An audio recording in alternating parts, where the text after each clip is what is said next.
go to something which I absolutely love, which is books. Let's talk books. And I want us to talk books with you slightly differently, because you have translated 2 volumes of Andreas Antonopoulos' book called The Internet of Money. Why did you do that? So I translated these 2 books. That was after I already wrote the first version of my own book. And Andreas Antonopoulos is a fantastic educator, and he influenced basically almost all my ideas about Bitcoin and its philosophy, and also this humanitarian interest in it, you know. And he's a great educator, and he did a lot of talks earlier than 2017 into 2020.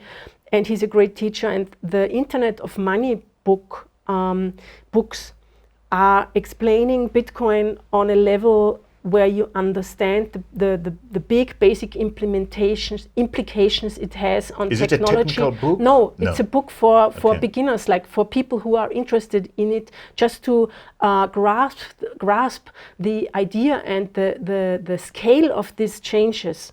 So it's really a very great Fantastic. books. We hope The people Internet out of there Money. grab it and read it. You have written a book yourself. It's called Learn Bitcoin or Earn Bitcoin. Talk to us roughly about this book. A minute? Yes, sure. So it's a book for beginners. And what I believe is great with that book is you don't only have the theory, like the explanation, what is Bitcoin? Why do we need it? What is it? Which problems is it solving? What is Bitcoin mining? And all these basic questions about the technology and Bitcoin money itself.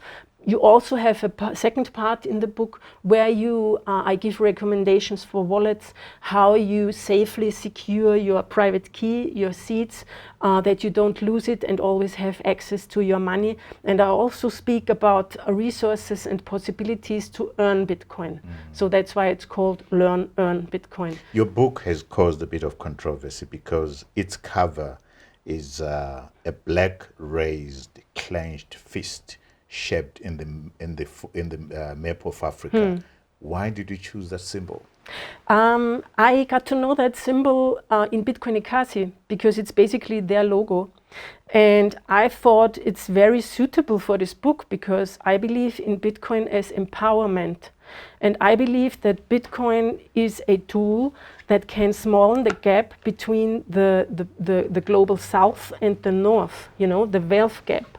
The earlier you people here, sorry that I say it that way, start learning and using Bitcoin, the faster you adopt it and the faster you will overtake the people in Europe or in the US who still say, I don't see the need, I don't see the use case, because there we have banks that are quite okay working. Now we also have 10% inflation in Austria, And so I really believe that Bitcoin has here the best or makes the most sense for people. The biggest potential to make you, let's say, more independent. And also, this symbol stands for empowerment, in my opinion. I thought, should I really use it? Because it's Africa, but it's also valid for South America, But then I thought, my work at the moment is in African countries, and it's a sign of solidarity, actually. Okay. Any books that you would recommend to our book-loving audience out there? Any books to help them understand Bitcoin, and particularly the connection between human rights and Bitcoin? If there are any books that you could recommend, please, for our book-loving viewers. Yes, so as we said, the Internet of Money series by Andreas Antonopoulos. If you're more into the technical ideas and the software behind, then it's also Mastering Bitcoin by Andreas Antonopoulos for developers.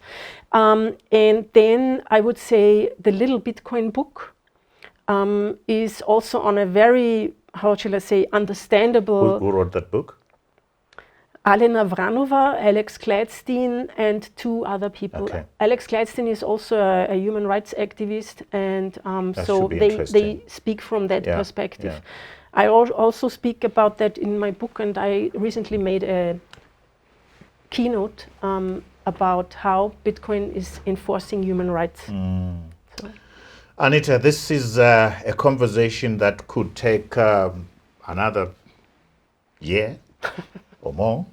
Yeah. And because we are, I get a sense that we are at that space where the disruption of the internet, blockchain, Bitcoin is happening. I'm not an expert, but I sense that there's something happening. And this book here, which I'm recommending to those people who are interested in reading and deciding whether we are at that space, you know, when we're excited about emails in 1919, when was it? 5, 7. Thereabout, and people thought, oh, it wouldn't last, and Yeah. here we are. And this guy has written quite a number of books. He's an investor. He's somebody who's quite wealthy and has been very influential within the tech space. And his views are very interesting. We don't have to agree with him, but it's pretty thought-provoking.